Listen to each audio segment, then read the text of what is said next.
we're lucky to have Brother Andrew Booso come from Bradford today. Originally he's from London, and he's graduated from in law from the London School of Economics. He's a member of the advisory board of the Al Salam Institute of Sheikh Akram Nadwi.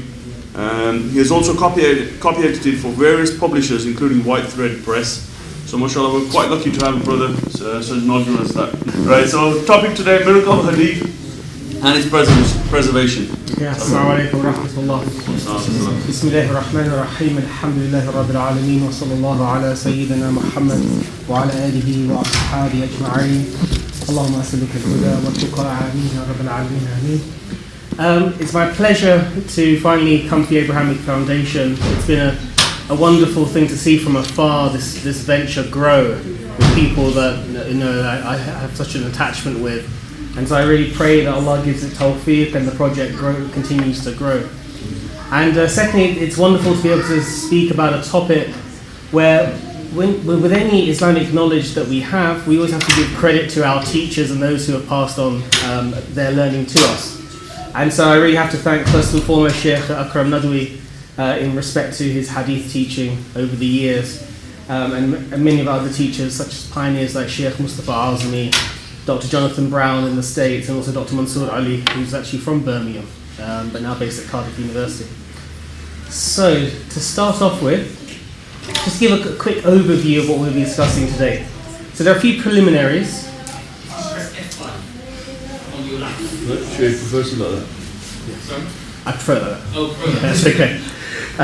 So there are a few preliminaries that we'll deal with. Then introduction to hadith, authority of hadith, preservation of hadith, gradings of hadith, and responding to modern doubts about hadith. So there are two aspects really of this title which are merged into one. So the preservation of hadith is the miracle itself. Okay, so that's what's miraculous, is that the Muslim ummah has been able to create a system whereby the prophetic legacy, the teachings of the Prophet ﷺ have been retained to an incredibly high degree, and there are various degrees in that. And so when we use the word miracle here, we're talking about something which is an exceptional achievement, as opposed to say the miracle of the Quran, okay, the mu'jiza of the Quran, which is Allah's test to mankind that if they don't believe in this revelation, to bring forth something like it. The hadith isn't miraculous in that sense, so there isn't a test to mankind that they are to bring forth prophetic narrations that have the same style and wording of the hadith. And so its miracle of the hadith is the fact that its wordings, the topics, and the method have been preserved. And so I don't think we need to discuss why it's important, because hardly a day goes by, never mind a week, where we don't have some sort of hadith controversy with different groups throwing hadith at each other, talking about what one hadith means, or is it weak, is it not, etc. So its importance is not one that I probably have to dwell on too much. And also, we do live in an age where there's a great deal of doubts that are raised about hadith. So sometimes I remember once giving a lecture in a particular city, and a lady came up to me afterwards and she said, well, I want to just stick to the Quran because I know the Quran is sure. And there's so much doubt about the hadith that I feel like I shouldn't deal with it because I don't know what's right, what's wrong. And so we're trying to deal with that to show that method isn't the correct one, and that it's not necessarily true either. That not all the hadith are of a doubtful origin. And so Muslim scholars have been able to distinguish between hadith which are weak and those which aren't. And that's the miraculous nature of the method that the scholars have produced. And so the absolute clear reality that I want to emphasize is that no one has ever claimed that all hadith are genuine. And even early Muslim scholars accepted that some hadith were altered and forged, either for good reasons or just unintentionally because people weren't very good at retaining what they had learned from the earlier people, or they had evil motives, even in the sense that they would forge hadith about their tribe, about their city, or against political opponents, or even imams. So you have fake hadith about Imam al-Shafi'i, for instance, that were created. But the Muslim achievement has been to produce a human system whereby they are able to sift out the authentic from the unauthentic hadith. And so our Shaykh Akram Nadwi mentioned that the miracle of hadith is the formal teaching and transmission of the hadith corpus, meaning all the hadith, the demand for isnads, okay, chains of transmission, and the extraordinary commitment to checking and cross-checking their reliability is one of the most impressive and original accomplishments in the history of Islamic scholarship or scholarship generally. So the achievement of hadith isn't just something which the Muslims can claim to have put forward as a great scholarly achievement, but any scholarship or any community, whether Muslim or non-Muslim, would be proud to have produced such an intricate and detailed system in preserving any sort of knowledge. So let's start with an introduction to hadith. Okay, in terms of terminology, there are certain words which are also used along with hadith, like khabar, news, or athar, which literally means a trace. And it can sometimes be distinguished from sunnah. So the idea of hadith and sunnah are not always the same thing. So sunnah is really the way of life, or a way of acting, or a mode of life. And hadith literally in this context refers to a narration, one hadith, one narration. And that's why early scholars, they would contrast and say that some people were scholars only of hadith, and other scholars were just scholars of sunnah, and some scholars were scholars of both the hadith and the sunnah. And to illustrate what we mean, there's a famous story that the historians narrate about Imam Abu Hanifa and A'mash. A'mash was a great narrator of hadith, a great hadith scholar. And so in one gathering, a person came to A'mash's gathering and asked him a question. And so A'mash turned to Abu Hanifa and said, "What's your answer?" And so Abu Hanifa gave an answer. And A'mash said to him, "Where did you get this answer?"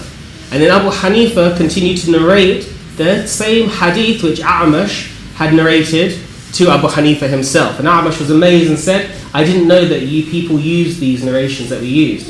And he said that you jurists are like doctors, and us hadith scholars are like pharmacists.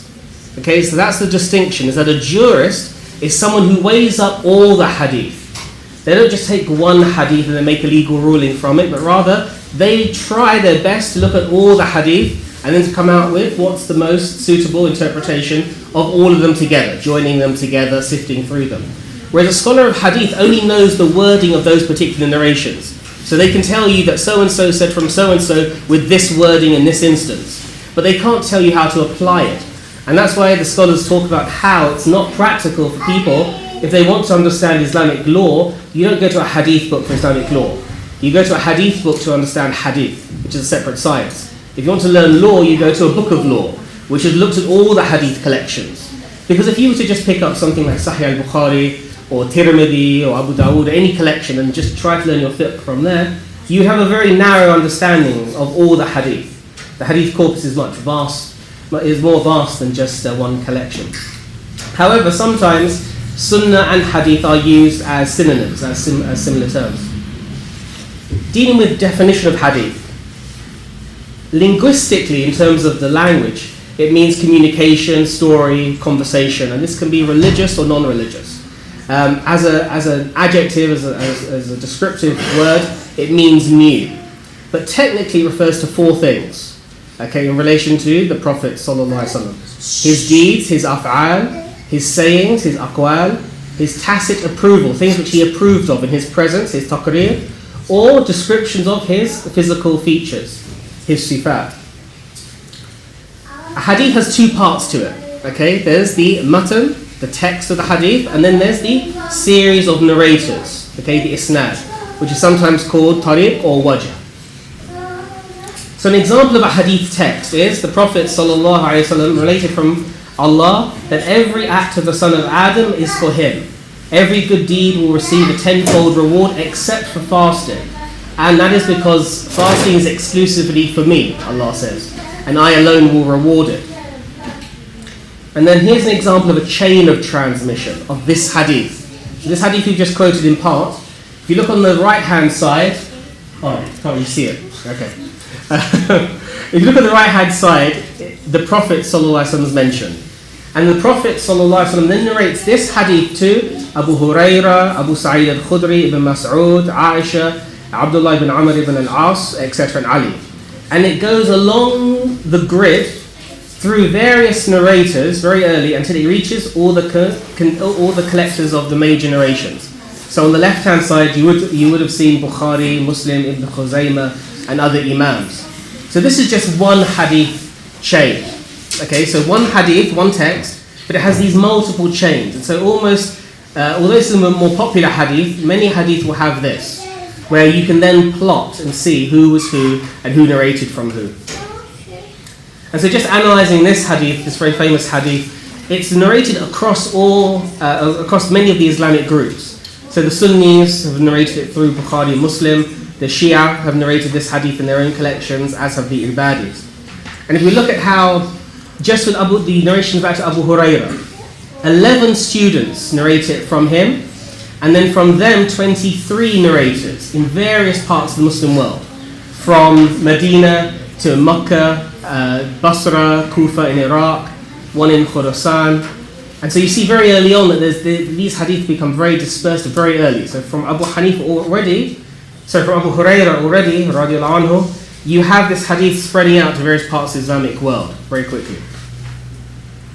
In terms of the total number of hadith, Shaykh Akram quotes Dhahabi saying that there are 10,000 in total, sound hadith. Just talking about 9,000 from the 6 books. But if we were to include, and that's talking about similarities and ignoring variations in text.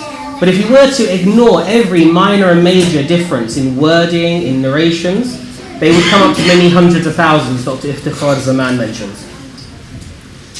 And looking at the main narrators, the main companion narrators of hadith, this is not an absolute science, but many scholars narrate this sort of grid. And so Abu Hurairah is at the top with just around 5,000, going down and down until you see number 30, Abu Bakr as-Siddiq with 142, radiallahu anhu. However, if you were to look at this, you would think that the deen of Islam is almost based solely on Abu Hurairah.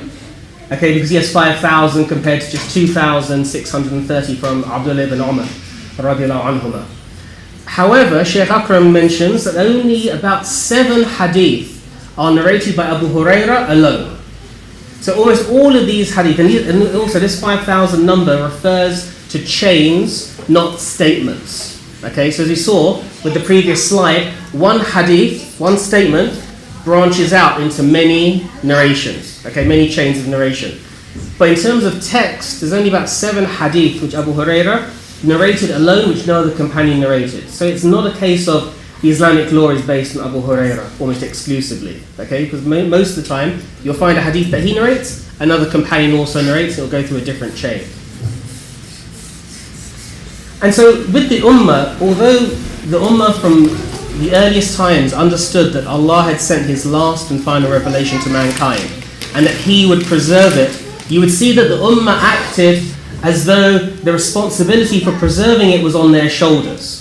But really what they wanted to do was to be a means through which Allah worked and preserved the Quran and the Hadith. So you see with the Quran, this meticulous system, straight from Abu Bakr onwards until the codified version with Uthman, you see the meticulousness with which each generation or each group involved in the codification worked to ensure that the text was preserved. Same with Hadith, is that the Ummah worked very diligently despite knowing that Allah would preserve it. And so you see that we're not just an Ummah who leave God to take care of miracles, etc., but rather we work with full effort. And so what there isn't is a case of the Muslim there isn't a case of Hadith being caught between Muslim conviction and Western criticism. So there's not a case that Muslims for Hadith that you just take them however they've been handed down, but for the West when they read Hadith they're critical and rational. There isn't this dichotomy. And so Shaykh Akram has mentioned how Hadith are divine in themselves, but the way of establishing whether Hadith is authentic or not is a human method. And that method is always open to interpretation. So Shaykh Akram would mention that if a scholar was to come about now with a method of authenticating Hadith, which is better than previous ways, we would accept it. Because the method isn't divine, but the Hadith themselves are divine. The authority, and let's move on to the authority of Hadith now. And as always, as Imam Suyuti says, that the Quran is the wellspring and the source, the manba of all knowledge. So whenever we want to understand, well, what's the authority of hadith or anything, we first return to the Quran. And so Allah talks about how the book is a guidance for people of taqwa, and that the Prophet ﷺ is to tell all of mankind that he is a messenger to them all, jami'an. And then Allah talks about how there are 4 responsibilities of the Prophet ﷺ in one ayah, where he says that it is he who is sent among the unlettered, a messenger from amongst themselves, reciting to them his verses, his ayat, and purifying them, yuzakihim, and teaching them al-kitab, the book, and al-hikmah, the wisdom. So you see these 4 tasks of the Prophet ﷺ in this verse. Is 1, teaching how to merely recite the Quran. That's one task. So if you pick up a mushaf, you see how the Prophet ﷺ taught people how to read the revelation. 2, he teaches also the meanings of the book. 3, he teaches something called the wisdom. And Shaykh Sibai quotes from a Shafi'i saying that al-hikmah here means the sunnah, the prophetic teaching. And then 4th, he makes the people purified. So you see with 2 and 3, there's something additional to the Quran that the Prophet ﷺ is teaching people. So therefore, someone who wants to say, I only want to base my religious faith on the Quran itself is telling them that they're to base their Islamic existence on things other than just the book itself. And so therefore, it's pointing to the Sunnah and these additional teachings. And then by acting upon these teachings, both the Quran and the Sunnah, one will be spiritually purified, and that's how you attain spiritual purification. Now, classification of prophetic acts. Shaykh Sulaiman Nadwi mentions that in law there's a distinction between things which are religious acts of the Prophet ﷺ and things which he did as purely personal habits. Okay, there's a distinction. And so from those things which he did as religious acts for the ummah to follow and copy and to be rewarded by God for, they are mu'akkada and they're also mustahab. Okay, so they're things which he would do regularly and things which he wouldn't do regularly. So you know that would say the sunnahs of prayer. So you see that there are established sunnah mu'akkada prayers and there are also nawafil prayers. So this is a distinction from the prophetic actions. But likewise, he would do certain things purely out of personal habit. And those were not done with the intention of the ummah following him in those actions necessarily. However, Shaykh Akram Nadwi says, if someone follows those actions out of love, they'll be rewarded for their love, not necessarily the action. So if someone wants to eat what the Prophet ﷺ ate, or wear what he wore, simply out of their love, their love for him, they'll be rewarded for their love in why they followed the action. But nevertheless, all acts are called a sunnah. The Prophet ﷺ did it, then it's a sunnah action. But maybe not legally a sunnah. And Shaykh Sibai mentions various ways the companions would follow the actions of the Prophet ﷺ. And they would follow him almost across the board except in about 5 instances, 5 cases he mentions. So it may be something like a worldly matter. So you see in the Battle of Badr, when the Prophet ﷺ, the seerah works mention, decided on a particular location before the battle. One of the companions asked him, O Messenger of Allah, is that instructions to you from God? Or is that just a strategy of war? The Prophet ﷺ said it's a strategy of war. So the companion said, if that's the case, then I suggest that we go nearer to the water. So this companion in this instance was able to distinguish and ask the Prophet ﷺ, is this an order from God or is this just a means of war? And he was confident enough to put it forward. Secondly, Shaykh Sibai mentions if he expressed a religious opinion before there was a divine order. So again, you see at the Battle of Badr, when the prisoners were taken in, and the Prophet ﷺ made an ijtihad about what to do with the prisoners, and Umar actually had a different ijtihad, but the Prophet ﷺ went with the ijtihad of Abu Bakr. They were willing to put forward, like Umar did in this situation, radiallahu anhu, a position that was not the one suggested by the Prophet ﷺ. Thirdly, when they wanted to inquire about the reason behind the ruling. Fourthly, when they believed that action was specific to him. So if they knew that an action was specific to him, like having more wives than they were allowed to have, etc., then they understood that these were particular rulings that were specific to him. And then, Also, when he told them something, but they understood from what he was saying to them that it wasn't a command from God, but it was his personal recommendation. So you have one famous instance where a woman was previously a slave, she became free. So she now had the choice about whether she was to remain married to her husband or not. And the man was crying and wanting her to remain with him, but she wanted to divorce him. So the Prophet ﷺ recommended to her that she stay with the man. And she asked the Prophet ﷺ, are you recommending me, or is this essentially a divine order for me to do it? He said, it's just a mere recommendation. So she said, then I don't want to stay with him. So you see with the companions, they had a very clear understanding of how to interact with the Prophet ﷺ, despite knowing that whenever a commandment of his was religious, they would follow it without hesitation. Now someone might ask, oh, well, if the Quran is the Quran sufficient? And there's a clear understanding of how there's no need to explain the meanings of the Quran. For instance, if you look at, say, an order like salah, like the prayer, Allah orders this about 73 times in the Quran. The major parts of the prayer, like the ruku', the sujood, the qiyam, okay, so the bowing, the prostrating, the standing, are mentioned. But the complete method is not explained, nor the times of the prayer, and nor can you establish that the obligatory prayers are 5, nor the number of rakats just from the Quran. So if you were to try and establish a Quranic prayer, you wouldn't have half the details that we have. Likewise with zakat, although it's ordered in more than 30 places, it doesn't mention who is liable to pay, what's the rate, and what assets are to be charged upon or not, okay, or exempted. And the same is the case with fasting. And so Dr. Yasir Qadhi once mentioned in a lecture how one of the early scholars said that what Islam would you be left with if you didn't have the Sunnah? So if someone was to just disregard, without any sort of idea of sifting, and they were to disregard the whole of the Sunnah, they'd be left with a very impoverished type of Islam. And so Allah in the Quran talks about how it is we who have sent down the dhikr. And the Mufassirin, the commentators of the Quran, talk about how this refers to the Quran. The dhikr in this instance is the Quran. And indeed we will be its guardian. Okay, we will make hifz of it. We will preserve it. And Shaykh Sibari, not in tafsir of this verse, mentions how in other instances dhikr means the whole of the Sharia. And so therefore Allah will preserve all of it, Shaykh Sibari mentions. And it means everything that was revealed, in the opinion of Ibn Hazm. And the evidence they use for that is in the Quran, where it says, ask the people of dhikr, ahl al-dhikr, the people of dhikr if you do not know. So when you don't, and the scholars talk about how, in explanation of this verse, if you don't know something in the religion, you go to those who understand the dhikr. But the dhikr is not just they understand the Quran, no, but they understand the whole of the Sharia.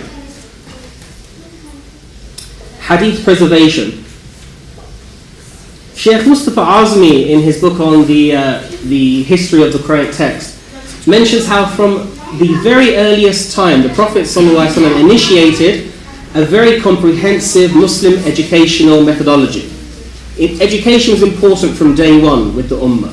And so there was this tradition of safeguarding and memorizing knowledge and also then transmitting it. And just take one, again, going back to a seerah example. And you can see in many sources, although I referenced this to Mubarak Puri's seerah. At the Battle of Badr again, many of the people who were taken as prisoners from the non-Muslims were given a chance to ransom themselves. The Muslims gave them a chance to ransom themselves. So those who could afford to pay the ransom would pay the ransom. But some of those who couldn't pay a ransom were allowed to teach 10 Muslim children how to read or write, and that was the way that they would earn their freedom. So you see how important it was that you've got people who are trying to murder Muslims, but they could earn their freedom by teaching Muslim children how to read and write. And then you see how the companions had this system of an ISNAD system where they would sit and learn together. So like Sayyidina Umar radiallahu anhu mentions how there was a companion in Medina that he had a shift thing going on with. So when Umar was working, the other companion would be in the company of the Prophet ﷺ, learning with him. And then when it was time for them to meet, they'd swap what they'd learnt, and then the person who was working would go and sit with the Prophet ﷺ, and then the other person would go and work, and then they'd swap like that. So that's just one instance of how companions would compare and contrast and learn. Now the maturity of this ISNAD system doesn't really happen until the 4th decade of the Muslims. So Ibn Sirin, one of the great Tabi'in scholars, says that scholars before wouldn't inquire and ask about your chain of transmission, i.e. who did you hear from, who told you, until the fitna he mentions. And the Muslim scholars agree this as being the 4th decade, when Uthman was martyred. And then Ibn Sirin said, then when that happened, people would say, name your men. And those who were from Ahl Sunnah would be accepted, and those who were considered innovators, their hadith would be cast aside. And so you see, by the close of the 1st century, the hadith science reaches full maturity. And the other aspect that this had was the idea of rihla, of travelling. So very early on, Muslims were spreading out, because you see with the companions, after the time of Umar, they would disperse through the Muslim lands to Iraq and Egypt and Sham and other places. And so they would naturally have students, their companions. And so they would narrate their teachings from the Prophet ﷺ. And so therefore, by the maturity of the ISNAD system, end of the 2nd, beginning of the 3rd Islamic century, Ibn Ma'in mentions how you would have to travel in order to become a mature scholar. Because if you just remained in Medina, or you just remained in Makkah, or you just remained in Iraq, you wouldn't have the most comprehensive understanding of the hadith teachings. You'd only have your rather localized teaching. And so therefore, that was one of the requirements for becoming a full scholar, was for you to travel. Now the origins of the ISNAD system, it's fair to say the ISNAD system doesn't begin with the Muslims, Sheikh Azmi points out in his work. So there were some rather vague and casual uses of it in pre-Islamic times. So some poems, some literature, but it wasn't given much importance, but it did exist in a rather haphazard way. Likewise, Zubair Siddiqui mentions that there are some Buddhist and Hindu precedents, but again, nothing as comprehensive or as rigorous as the Muslim system. And also, Siddiqui quotes Ibn Hazm saying that only the Muslims really have a completely rigorous system where they know exactly who narrates from who in every generation. Whereas with the Christians and the Jews, they have some idea of transmission, but it's nothing near as rigorous in terms of being so scientific and precise. Now, how would the Prophet ﷺ teach hadith? He'd verbally teach. So if you go to Sahih Bukhari, you'll see that there are times where he would narrate something 3 times so people understood. And then he would sometimes listen to what they heard to ensure that they had learnt correctly. And likewise, when deputations from outside of Medina would visit Medina, he would check their understanding of the religion. So you see, right from the early times, the Prophet ﷺ was checking to see whether people were understanding his teachings. Secondly, the written medium. Sheikh Azmi's research shows that there were literally hundreds of letters written to kings, rulers, chieftains, governors, and they included things of faith, how to pay zakat, how to pray, and there's also one copy of a sermon that the Prophet ﷺ gave that was sent to Yemen. And then thirdly, there was the practical demonstration of his teachings. In terms of writing down hadith, there's only one narration from the Prophet ﷺ that's authentic, that prohibits writing down hadith, and it's narrated in Sahih Muslim from Abu Sa'id al-Khudri radiyallahu anhu. And this is where the Prophet ﷺ is reported to have said, "Do not write from me anything except the Quran, and whoever has written anything from me other than the Quran should erase it." However, and this gives us an idea of how complex hadith is, this wasn't accepted by Imam Bukhari. Imam Muslim accepts this as a Sahih hadith, going back person by person authentically to the Prophet ﷺ. But Imam Bukhari didn't feel that this went back to the Prophet ﷺ. He felt that this was actually just a statement of Abu Sa'id that had been raised up into a hadith. And so what it meant was, Abu Sa'id was saying, do not write anything on the same page as the Quran.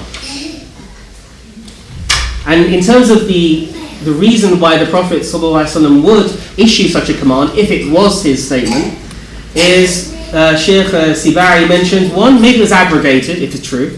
That maybe, so he's taking it that the Sahih Muslim one is the authentic version. So one, maybe the Prophet initially, ﷺ, prohibited writing hadith, but when there wasn't so much confusion between it and the Quran, then he came up with other hadith to say, write the hadith down.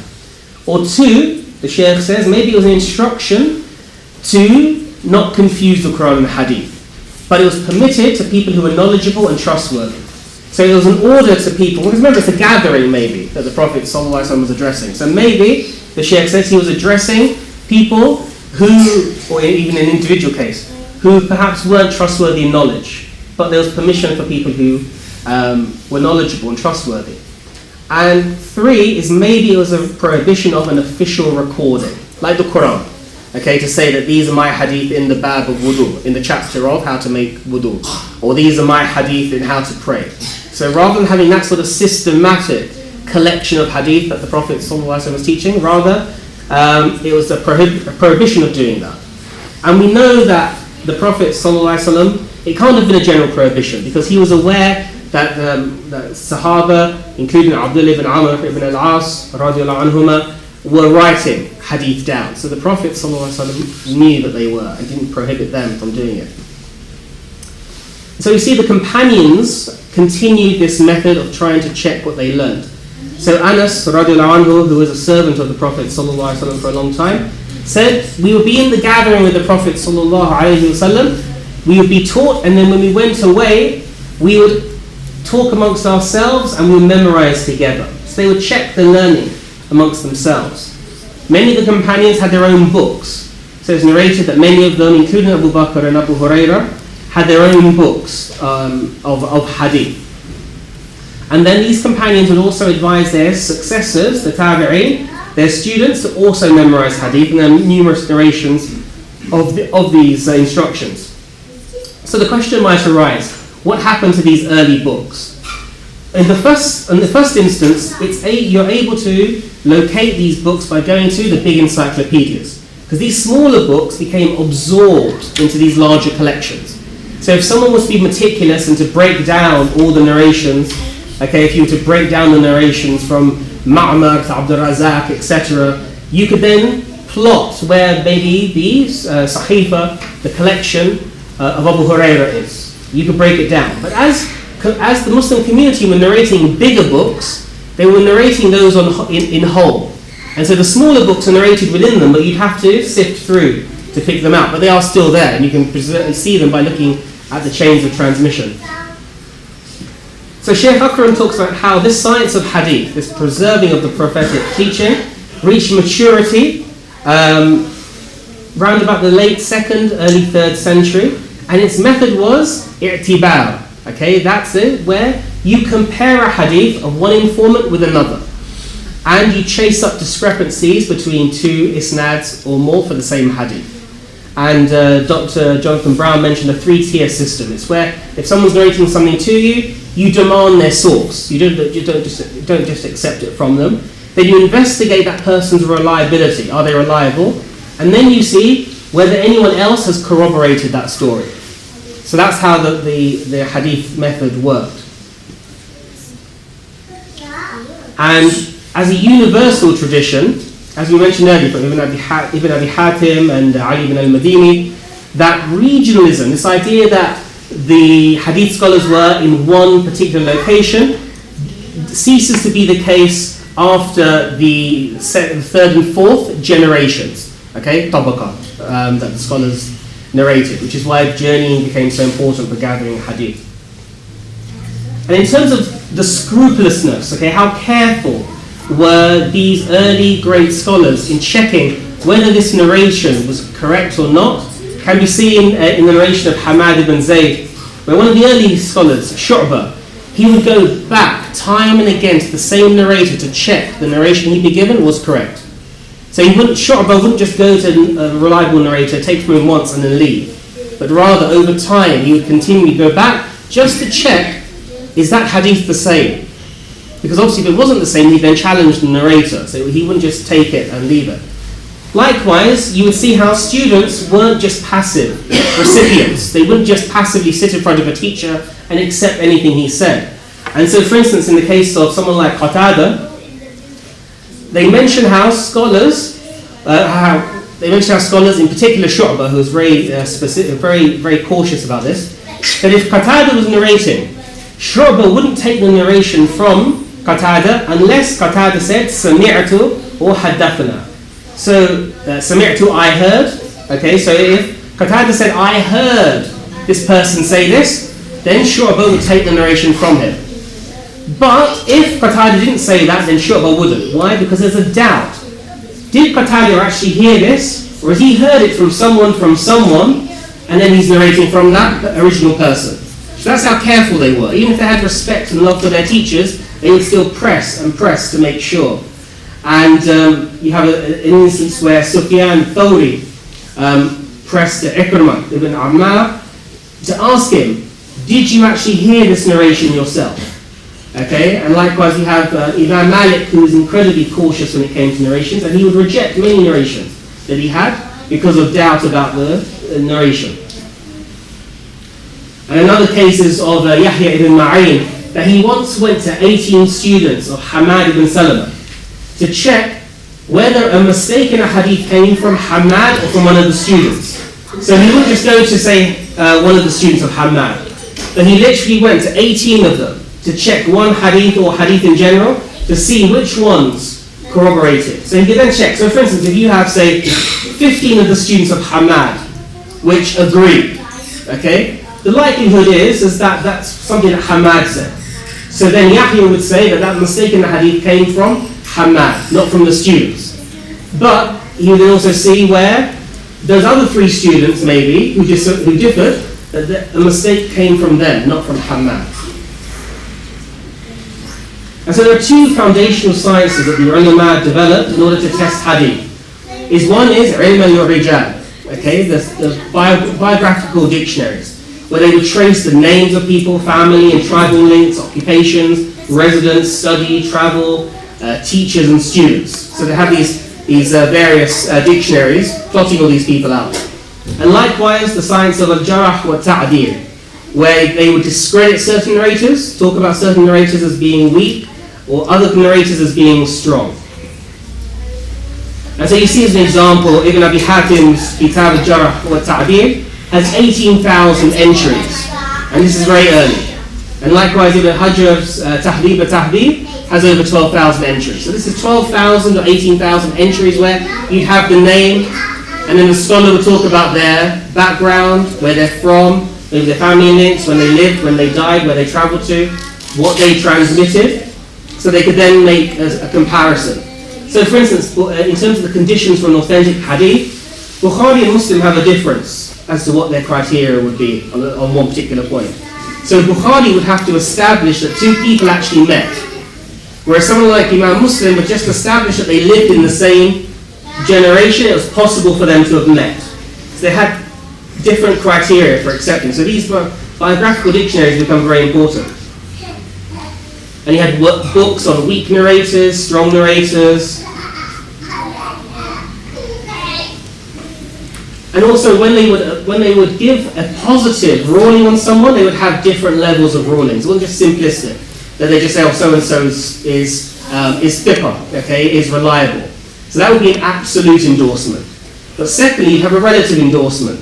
So for instance, like Yahya ibn Ma'in saying that Sufyan ibn Uyayna was the most knowledgeable person in the hadith of Amr ibn Dinar, and he was more reliable than Hamad ibn Zayd in the narrations of Amr. So not just simply them saying who was reliable from a narrator, but rather also distinguishing who was the most reliable from that original source. Okay, so they were very, very critical and discerning. And then likewise, they'd also give conditional accreditation. So like they give the example of, say, Mas'udi, that he was reliable but became mixed up later in life. And they would give examples of why did someone become unreliable later in life. Maybe they became senile, had difficulty remembering things, or their written materials were destroyed, maybe in a fire or something, or they lost their eyesight. So they would narrate from memory but not from their sahifa or their collection. So there's a possibility of mistakes. So sometimes they would look at the narrator and say, well, did he narrate this hadith from that person whilst that original person had his written materials, or whilst he was sane and had good control of his faculties, or whilst he could still see? And then they would try to distinguish those sorts of instances. And so you have various methods of judging hadith. You have judging the students of a shaykh. comparing between the statements of a single scholar at different times, meaning going back every year to the same teacher, asking him, "I'll narrate your hadith from so-and-so," and then checking, has he accurately narrated them each year? Comparing between oral recitation and written documents. So, having someone narrate their hadith, but then also checking it with the oral written documentation. Also comparing between the hadith and the text of the Quran. Analysing narrators, and also using maybe factual things like history and other factors to see whether this hadith is true or not. And also, and this is a very specialised area, is looking at hidden mistakes. Okay, the mu'allam narrations, hidden mistakes. And what many people don't realise is that even in something like Sahih Muslim, Shaykh Akram teaches, sometimes he's trying to teach you a narration just to show you that there's a hidden mistake in the narration. So initially you have the asl narration, the main, highest Sahih narration. And Muslim discusses this in his Muqaddimah, but didn't get time to explain this fully. So he'd have the first narration, and that's the hadith that he's presented to you first and foremost. Then he'd bring a mutaba'ah, okay, a supporting narration for that. It's not as strong as the original one, but it's a support. Then he might bring in something which has an illah in it, a hidden mistake. But unless you're a hadith scholar, you won't understand that. You'll just think it's a sahih hadith straight off, without realizing that actually Imam Muslim is trying to teach something, a subtle point. And so the fruits of these knowledge, of these ulum, was being able to distinguish between weak narrators and narrations from strong, identifying mistakes from people, identifying when really a statement is a statement of a companion and not the statement of the Prophet ﷺ, but also identifying where a narrator has added something. So by comparing students, you can see where maybe one student has added something. Okay, and the whole issue of ziyadat al-thiqah is a complex issue. Also, which scholars would omit their sources, tadlis, and also how they would analyze names and words, etc. in chains. So gradings of hadith. Okay, there are essentially only two categories of hadith, mutawatir and ahad. Okay, so there's only those two. And the mutawatir are those narrations which are reported in every single generation by so many people that narrate to another generation of so many people, to another generation of so many people, that it would be impossible for them to have colluded to create this narration. It's so many.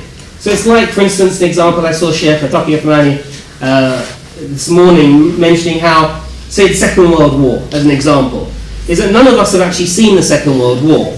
But we know by tawatur, by mass transmission every generation, that the Second World War took place. And likewise the First World War. Or there's a country named Australia somewhere. Okay, it's not something you don't ask. I don't ask Sheikh or Shakib, if he tells me there's this country called Australia, I don't say to him, well, who told you that? And he says, oh, well, Sheikh Shahru told me. And so I then have to investigate Sheikh Shakib and Sheikh Shahru, and then etc. And then Sheikh Ma'ruf, and then check, is there a place called Australia? There's no need. It's been transmitted by so many people, there'd be no need to investigate it. So in terms of hadith which are mutawatir in meaning, there are many of them, whether maybe a word changed, etc.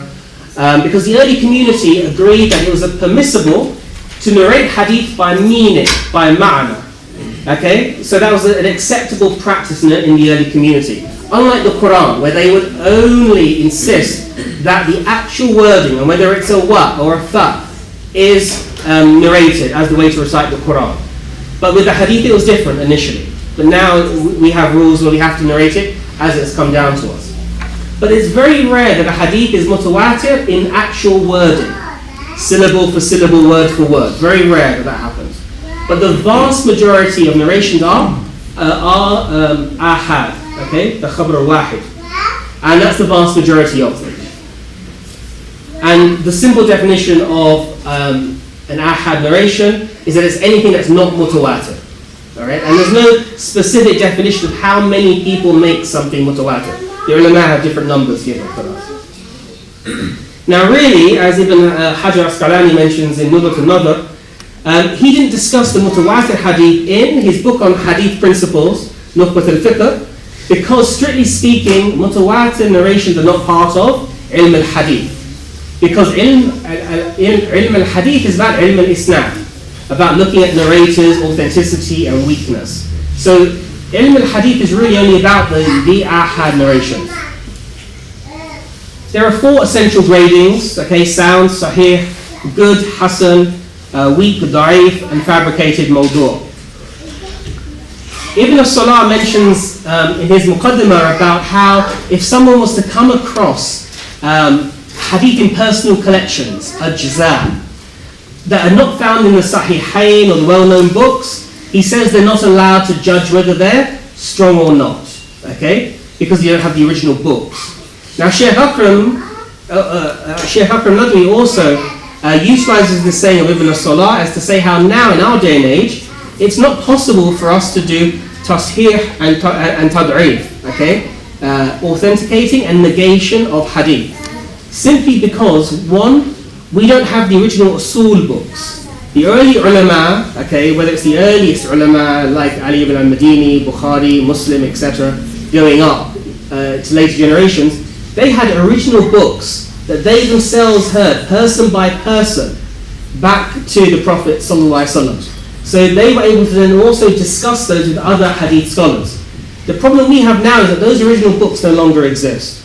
And likewise, as Shaykh Akram mentions, many of the published books that are published have mistakes in them, where names are mistaken, or phrases, whether it's hadathana, whether he transmitted to us, etc., are correctly transmitted in those works.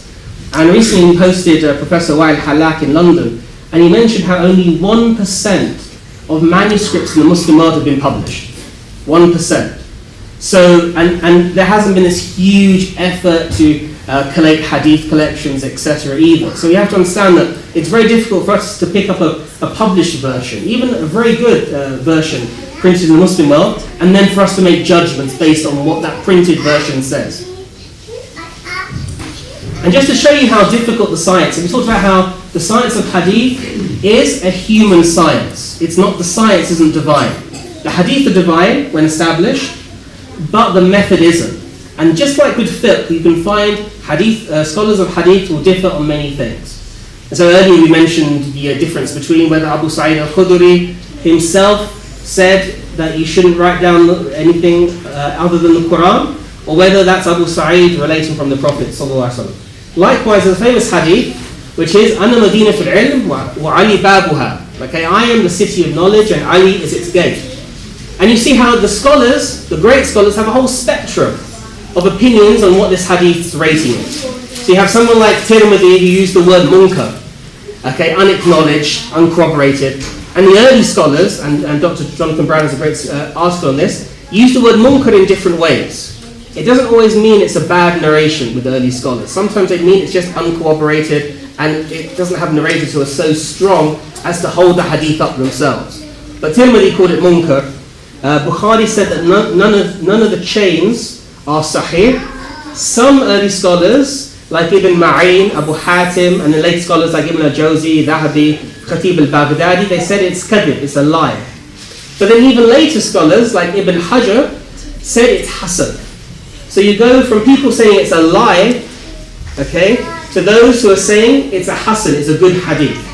So likewise, a good lesson for all of us, especially those of us who have teachers, is to also understand that our teachers don't, no matter how great they are and how pious they are, they don't encompass the whole religion within themselves. Which is why Shaykh Akram Nadwi's advice always to us has been, don't just follow one scholar. Because if you follow just one scholar, so if your teacher is only Shaykh Akram Nadwi, or your teacher is only so-and-so, the one thing you're guaranteed is to follow that teacher's mistakes. Because every teacher will have mistakes, no matter how good they are. And so if you limit yourself to one, you're bound to at least get their mistakes, even if you don't do anything else. But if you try and study with other scholars, you can maybe try your best not to have as many mistakes, but you'll probably have more. But the lesson is that if you read, for instance, as Nasiha, as advice to us, when you read one scholar's opinion, don't think that that's the absolute end of the story.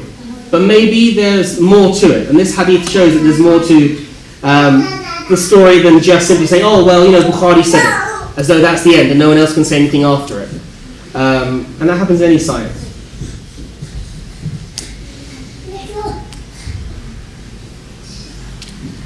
Okay, responding to modern doubts, the final part.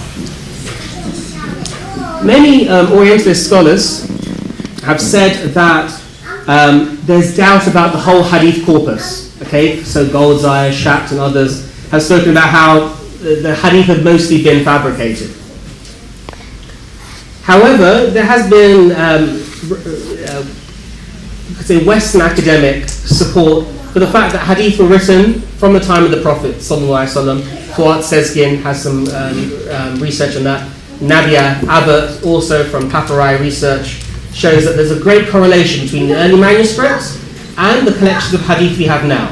And so the same with Quran. So when you had the Sana'a discovery in the masjid many years ago, and people thought, oh, this could show us a new Quran, a different Quran, and they ended up researching it for a long time and finding, oh, there's hardly any disparity. And even the underlay also confirmed the modern Quran.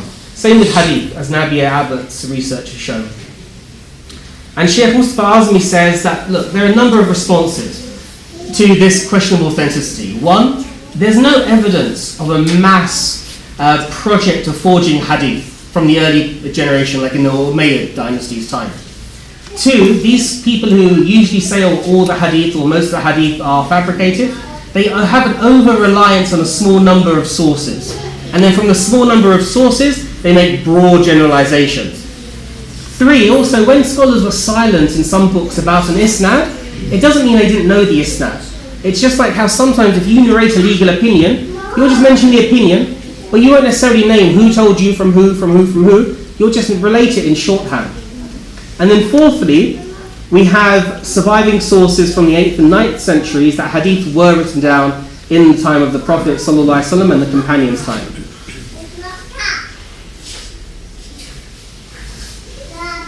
And you also have the research of, say, someone like David Powers. And this is a guy, he's just researching one hadith of Sa'd ibn Abi Waqqas, radiallahu anhu, on giving 1/3 of your wealth away.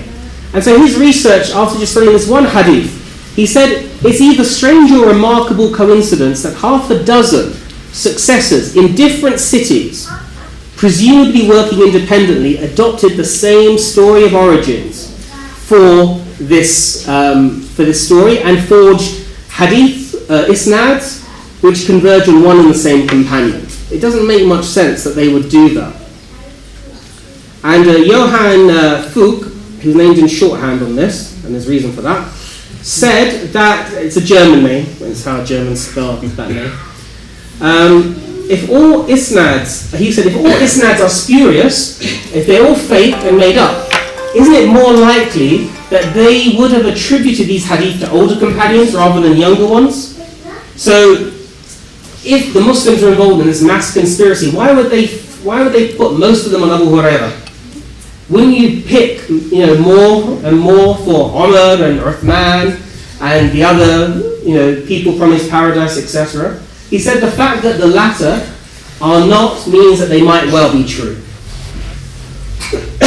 And research from even non-Muslim scholars, again like Howard Motsky on the Musannaf of Abdul Razak, showing how if you actually take the Muslim method of looking and collecting all the isnads and all the matans for one hadith, and you then start to analyze on that basis, you can then start to see the great accuracy in which they were narrated.